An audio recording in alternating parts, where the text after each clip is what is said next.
자, 그래서 거기 마저 보자. 자료 2번 보면 요건 여러분들이 교과서에 있는 내용인데 교과서에 사진하고 자료가 있어. 그래서 그 사진하고 자료하고 매치시켜서 봐야 돼. 그래서 거기 보면 일단 첫 번째 국가 관련해가지고는 남수단 내전 시의 적응률 보호 및 대피 관련해가지고 내용이 있거든. 그래서 그거 확인해보고 그 다음에 두 번째는 국제연합 식량농업기구라고 있어요. 그래서 국제연합에 유엔의 산하기구들이 여러 개가 있는데 그 중에서 대표적인 건 뭐 하나입니다. 그래서 여기 같은 경우는 식량원조가 필요한 국가들 뭐 지정해가지고 그래서 그 나라들 원조해야 된다 뭐 이런 것들 이야기하는 거 나와 있고요. 그 다음 세 번째는 지미 카터 미국 대통령 전 대통령이죠. 참 살아있나 모르겠네. 얼마 전에 죽었다는 얘기 들은 것 같기도 하고. 아무튼 근데 이 사람은 재단 설립하고 그 다음에 거기 헤비텟 운동. 그래서 헤비텟 운동 같은 경우도 하나 좀 알아두세요. 이런 거 같은 경우도 그냥 간단하게 문제내기 좋으니까. 자, 그 다음에 대북 특사로 나온 적도 있고 그 다음에 국제분쟁과 인권신장을 위한 다양한 활동을 한 적이 있다. 그래서 그렇게 보시면 되고 그 다음에 세계보건기구 있지? WHO? 그래서 여기서는 전염병 발생 지역과 긴급 백신 접종 캠페인 뭐 이런 것들이 벌인 적도 있고 최근에 코로나 때도 뭐 활약을 한 게 WHO고 그 다음에 국제 엠네스티 요거는 인권 관련된 국제기구야. 그 다음에 굿네이버스 나와 있는데 요거는 우리나라 국제보호단체예요. 그래서 요것도 하나 알아두십시오. 그래서 국제 엠네스티하고 굿네이버스하고 요거는 일단 우리나라 거니까 그래서 하나 알아둡시다. 엠네스티도요? 아니 굿네이버스는 우리나라 거. 엠네스티는 아니지만. 자, 주제 3번에 보면 국제평화 관련돼서 나오는데 요거는 원래는 그러니까 니네 학교 교과서가 되게 소극적이라고 이야기하는 것 중에 하나가 이 국제평화에 되면 원래 누구 나와야 되면 갈등 이야기가 나와야 되거든. 갈등에 평화론이 있어요. 근데 원래는 평화라는 게 크게 두 가지가 있단 말이야.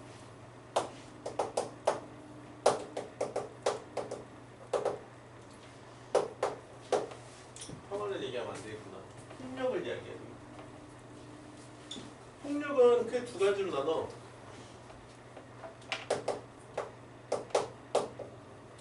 폭력은 뭐가 있냐면 직접적 폭력이 있고 간접적 폭력이 있다. 직접적 폭력은 뭐 얘기하는 거니? 그래서 우리가 뭐 얘기하냐면 직접적 폭력 얘기면 물리적 폭력 얘기. 그래서 직접적으로 어떻게 보면 타격을 가하는 거지. 그 다음에 간접적 폭력 이야기하면 뭐 얘기할까? 이거는 구조적 폭력이라고 있어.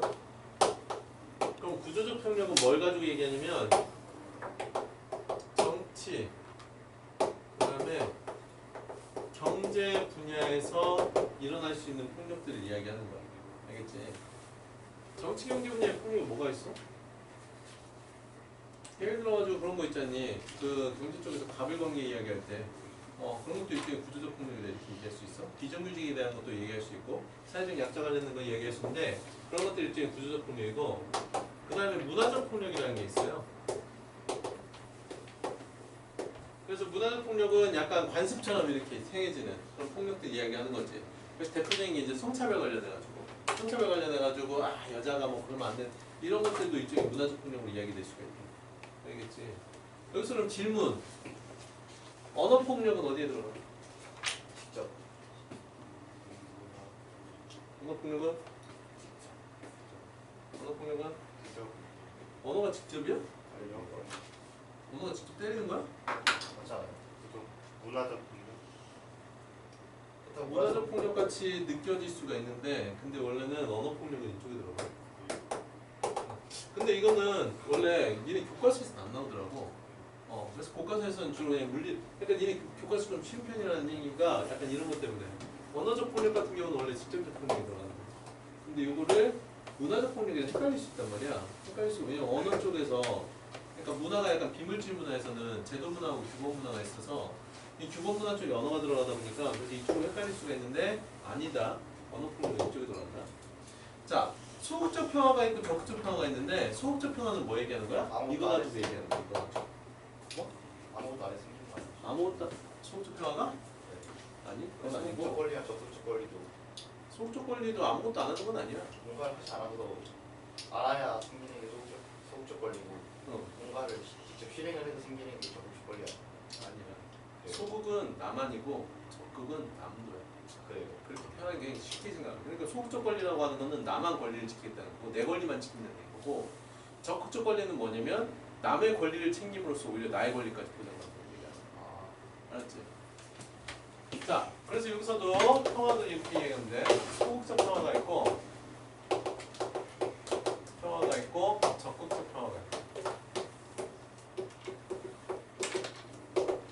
소극적 평화라고 하는 거는 뭘 얘기하는 거냐? 이거는 직접적이고 물리적인 폭력이 없는 상태. 직접적 그리고 물리적 폭력이 없는 상태를 이야기하는 거야. 그 다음에 적극적 평화는 그럼 뭘 얘기하는 거니? 직접적이고 물리적 폭력이 없는 상태. 플러스 뭐까지? 간접적 폭력도 없는 상태. 오케이? 그럼 간접적 폭력이 뭐라고 그랬어? 구조적 폭력하고 문화적 폭력이라고 그랬지? 그지? 근데 여기서 이제 어떤 표현이 나오냐면 폭력의 트라이앵글이라는 표현이 나와.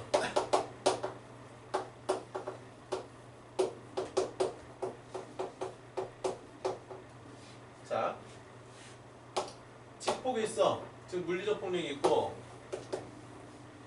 그 다음에 구조적 폭력이 있고 문화적 폭력이 있다. 폭력이 어디서 시작될까? 처음 시작은 어디서 출발할까? 어디? 누나? 어디서 출발할 것 같아? 차리고 오늘 제일 일찍 왔어. 제일 일찍 와서 핸드폰 제일 많이 보고 있어. 영상물 주고.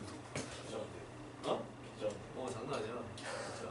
너 나중에 난독증 생길 수 있어. 죄송합니다. 뭘 죄송해 네 인생인데. 네 얘기하잖아 네 인생이야. 야 어디서 시작해 폭력은? 네? 어디서 시작해 폭력? 폭력. 없어. 이거 그냥. 생각해서 얘기하라고. 머리가 옵션이야? 왜 그래? 생각을 해. 이런 거 언어적 폭력이 될 수 있니? 그래서 선생님. 야 대가리라고 하는 게 어디야? 머리라고 해줬잖아. 옵션이 아니라는 걸 일깨워주는 거야. 아 예.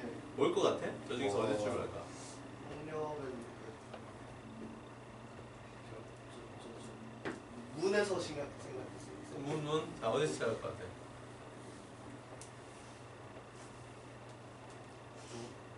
어? 구조? 어디서 출발할 것 같아? 구조가 뭐라고? 스타일 거 그런데 일단 어. 구조일 거. 일단 구조일 것 같아? 뭘 것 같아? 조금 구조 아니에요? 진짜 근데 병기가 이럴 때는 참 튀어나오는 게 야, 있어. 벌써 있어. 어디든 가능하지. 아니 근데 어. 그래요? 어. 구조에서부터 비롯되는 게 아니야. 구조적 같은 경우는 그런 거 있잖아. 너 알바니까 이제 앞으로 여기서 뭐 내가 시키는 대로 다 해. 뭐 이러면 구조적 폭력이야. 그러니까 원래 사회 문제가 있어. 근데 문제는 여기서도 할 수 있잖아. 야 삐리 띵동 이러는 거잖아. 여기서부터 출발하는 거잖아. 그치? 그리고 여기서도 할 수 있잖아. 에이 여자가 무슨 공부야 막 이러면서 처음에 이거 되는 거잖아. 그것도 결국 사회 구조에서 비롯된 거 아니에요? 가부장제에서. 가부장제라고 그걸 구조로 이야기할 수도 있지만 문화로 이야기할 수도 있지. 그러니까 왜냐면 가부장제라고 하는 게 언제부터 출발했니? 우리나라 가부장제도가 들어오면 언제부터야? 조선시대 조선시대? 후반이요? 아니야. 성리학이 본격화된 이왕이 이때부터야. 그러니까 양난 이후부터 가부장제가 본격적으로 자리를 잡은 거야. 왜냐하면 양난을 거치고 나서 보니까 어떤 문제가 생기냐면 그 가족이 생존을 하려면 결국은 돈이나 권력을 한쪽으로 몰아줘야겠다 이 생각을 했지. 그 전까지는 굳이 전쟁이 없었으니까 굳이 몰아줄 필요가 없었거든. 근데 문제는 전쟁이나 이런 난을 겪고 나니까 뭔가 이걸 관리할 사람이 필요한 거야. 그럼 한 사람한테 몰아주는 게 우리 가족이나 우리 혈통을 유지하는 데 중요하다 이래가지고 그때부터 가부장제가 나오기 시작한 거야. 알겠니? 그럼 그런 거 같은 경우도 어떻게 보면 양난이나 직접적 폭력이 이게 배경이 된 거지. 가부장제 같은 경우는. 그래서 폭력은 어디서든 시작이 될 수가 있어. 어디서든 시작이 될 수 있는데 이 모든 폭력을 합리화시키고 정당화시키는 폭력이 하나가 있다. 그게 뭐냐? 그게 문화적 폭력이죠. 그래서 이게 중요해요. 그래서 얘가 문화적 폭력이 어떻게 보면 이 문화적 폭력이 중요한 게 얘가 직접적 폭력이나 구조적 폭력이나 이것들을 다 정당화시켜버리는 그런 경향이 있어. 그리고 폭력의 트라이앵글이라고 이야기한 거는 어디서든 폭력이 시작이 될 수 있지만 이 폭력은 어떻게 되는 거니? 돌고 돌면서 점차 확장이 되는 특징을 가지고 있다. 알겠니? 예를 들어가지고 이스라엘이 이번에 하마스에 대해서 공격하는 거는 이런 직접적 폭력이 들어가는 거야. 근데 이게 뭐니? 구조적 폭력하고 문화적 폭력 계속 돌잖아. 그러면서 더욱더 폭력을 증폭시키는 경향이 있단 말이지. 그래서 그런 식으로 우리가 이해를 해야 된다. 그래서 갈등이 이야기하는 거는 뭐냐면 소극적 평화를 넘어서 적극적 평화 단계로 가야 돼. 그리고 이걸 뭐라고 표현하냐면 국가 안보를 넘어서 안보 차원에서 넘어서 인간 안보 차원으로 평화의 개념을 확대해야 된다라고 이야기를 하는 거야. 알겠지? 그래서 여기서 국가 안보하고 인간 안보라는 표현도 중요하고 그 다음에 퀘스천 평화 달성을 위한 폭력은 어때? 폭력이죠. 폭력 용인될 수 있니 없니? 안 되죠. 용인될 수 없다? 저희 그 말 아니에요. 뭐? 그냥 딴 나라 자기 말 안 들으니까 그걸 축소하고 자기 말을 복종시켰다는 소리 아니에요. 아 극단적으로 얘기하면 그렇게 얘기할 수도 있지. 완전 그렇잖아요. 근데 일반적으로 우리가 생각했을 때 평화 달성을 위한 폭력이다 그러면 예를 들어도 이런 거 있잖니. 지금 이스라엘이 하마스 때리고 있잖니. 근데 그래가지고 민간인들 죽어나오고 있잖아. 그럼 이걸 위해 이걸 어떻게 보면 좀 그러니까 평화를 유지하기 위해서 다른 나라들이 이스라엘을 때릴 수도 있잖아. 그럼 그런 것들이 일종의 뭐냐면 평화를 달성을 위한 폭력이라고 얘기할 수 있지 않을까? 평화 달성을 위한 폭력의 가장 큰 혜택을 본 나라가 어디라고?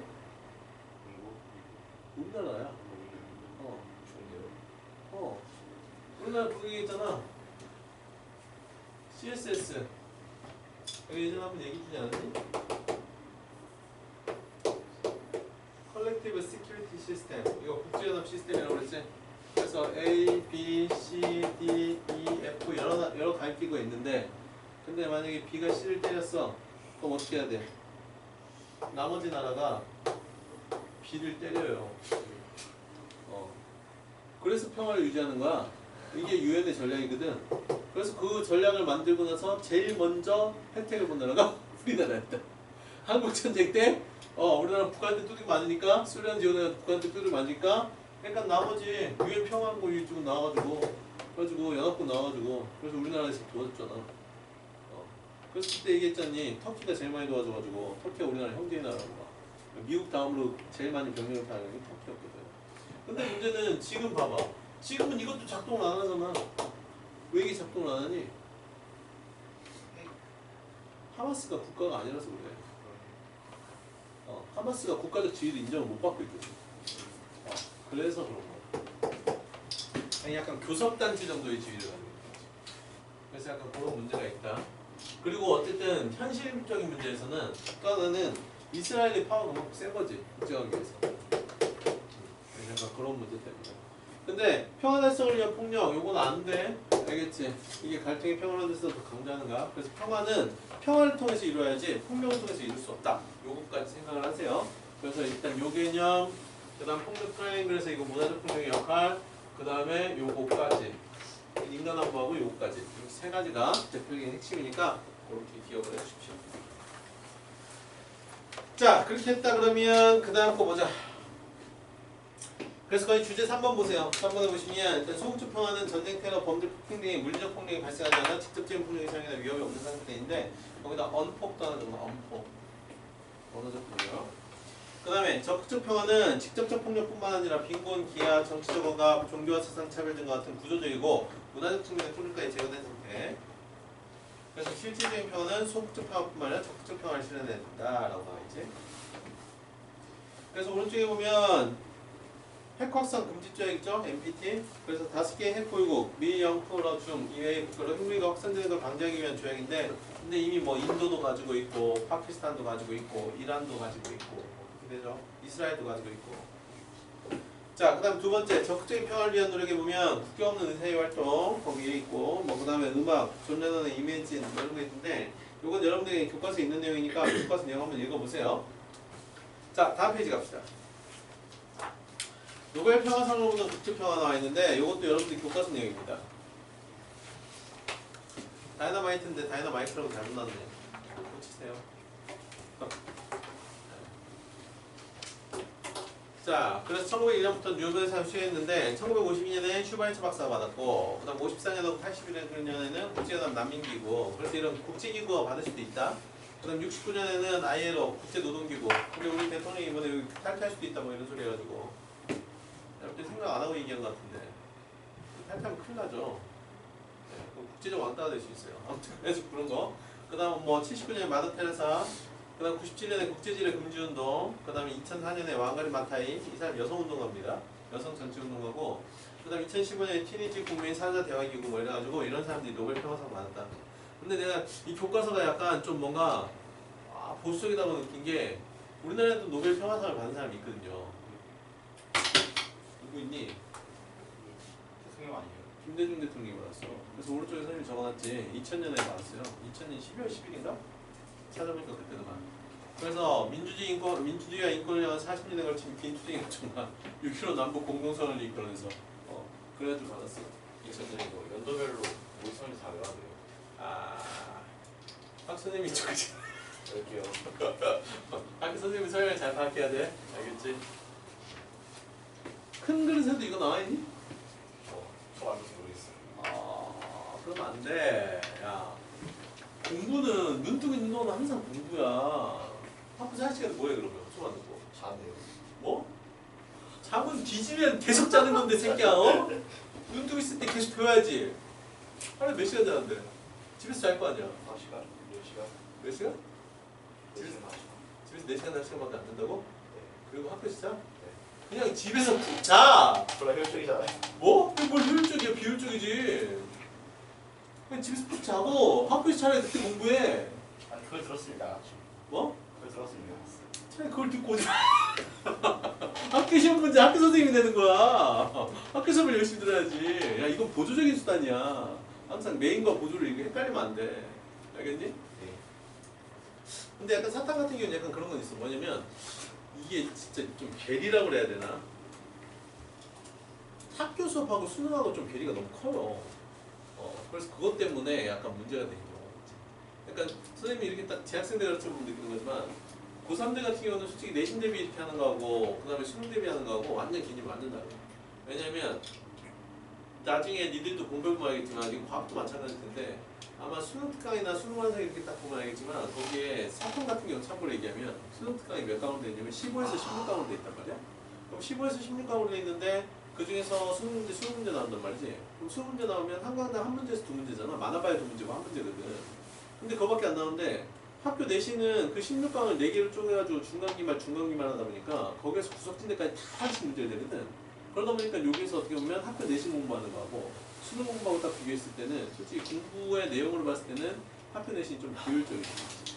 비효율적일 수 있는데 약간 배경 지식이나 이런 쪽 쌓는 데는 학교 공부 내신이 좀 도움이 될 수가 있고 그래서 그런 좀 차이는 있다. 근데 솔직히 내신 같은 경우는 아무리 학원에서 수업을 들어도 한계가 있는 게 결국은 시험 문제를 학교 선생님이 낸단 말이야. 그래서 학교 선생님 성향에 따라 가지고 진짜 문제가 약간 천차만별이 될 수가 있어서 그래서 우리가 수업을 할 때는 어쨌든 교과서 위주로 그래서 이걸 수업을 하는 거야. 교과서 위주로 수업을 해서 어쨌든 교과서에서 벗어나진 않을 테니까 그래서 내신 대비할 때는 교과서 위주로 하는 거지. 알겠니? 네. 공부할 쪽에 힘들까지 놀고 있다가 혹시 쉬는 시간 언제예요? 쉬는 시간은 이거 끝나면 하는 거야. 아 네. 우리는 항상 그렇잖아. 야, 너 밥을 먹다가 중간에 나갔다 와가지고 또 밥 먹고 이렇게 하니? 그렇게? 밥 먹다가 똥 싸고 또 밥 먹고? 진짜? 그래. 좀 참을성을 길렀으면 좋겠어. 네. 감사합니다. 그래서 요거까지 하고 8-3 들어가기 전에 잠깐 쉴게. 근데 일단 요거 먼저 합시다. 거기 보면 일단은 그래서 거기 노벨상 뭐 이거 쭉 보시고요. 그 다음에 다음 페이지 확인학습 있습니다. 확인학습 4페이지하고 5페이지 있는데 요거 지금 빠르게 한번 해보세요.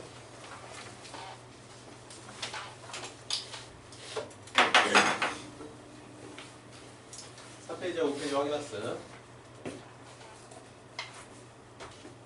잽싸게 해보시고 최선까지.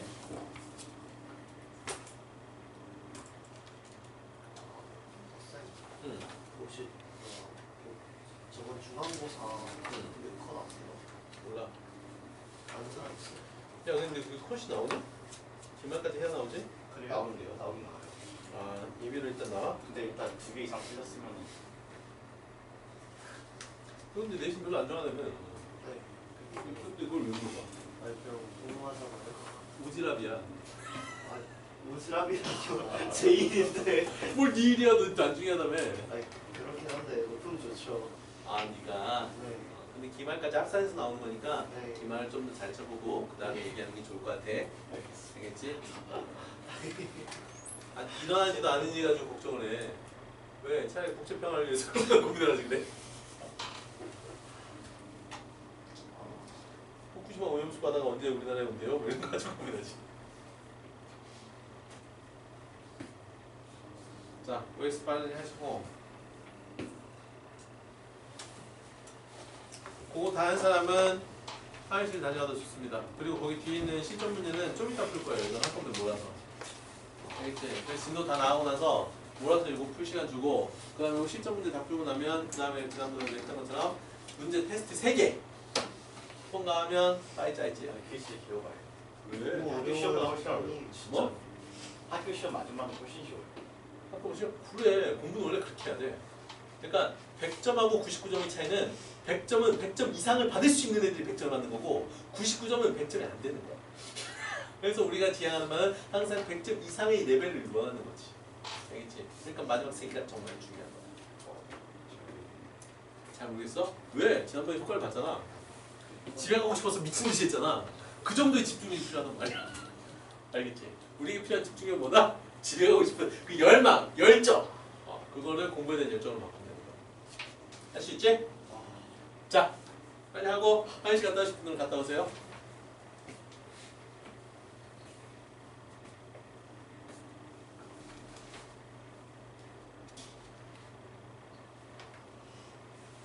국제기구랑 국제비정기구는 다른 거잖아.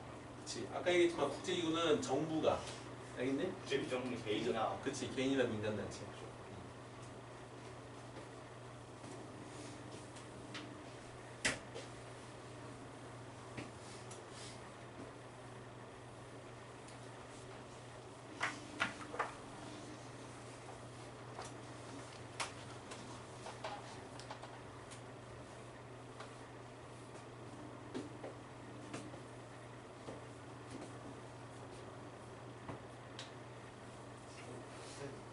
저희 다 받았어요. 어? 할 줄 아는 게 있구나. 다행이네. 이쪽은 그다음 어려운 게 없어서. 졸라 그런데요. 원래 공부를 이게 되게 웃긴 게 내가 예전에 그 얘기해줬나? 세력관리라는 과목이 있는 거 얘기해줬니? 세력관리라는 과목이 있는데 이 과목은 시험 공부를 안 하고 문제를 풀잖아? 공부를 안 하고 문제를 풀면 20대 때 중후반이 나와요. 50점 만점에. 근데 애들이 그래가지고 이거 좀만 하면 되겠는데 하고 공부를 하지. 그럼 점수가 어떻게 나냐면 20대 후반이 20대에서 30점도 나오는 애들이 10점대를 떨어지는 경우가 있어요. 오히려 공부를 해서 어설프게 공부하면 점수가 더 안 나오는 거예요. 그러니까 아예 모르면 그냥 상식으로 푸는데 그냥 윤리잖아. 윤리니까 상식으로 푸는데 공부 어설프게 좀 하면 이게 상식이 아니라 가진 개념으로 풀다가 오히려 낚이는 거지. 그래서 공부도 그렇게 하면 안 돼. 확실하게 해야 돼. 자, 그래서 다 푸셨으면 한 5분만 쉬었다가 20분부터 진도 나가겠습니다. 국경 없는 사람이 그거죠. 비정국이고. 근데 W 뭐야? UN이나 WTO는 그거 국제기. 회원국이 정부거든.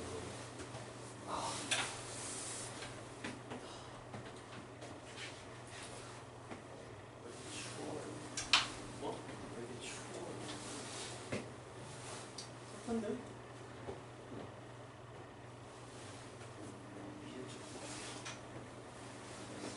위에가 좀 따뜻한가? 원래 공기는 따뜻한 공기 시설 위로 가고 차가운 공기 시설 위로 가요.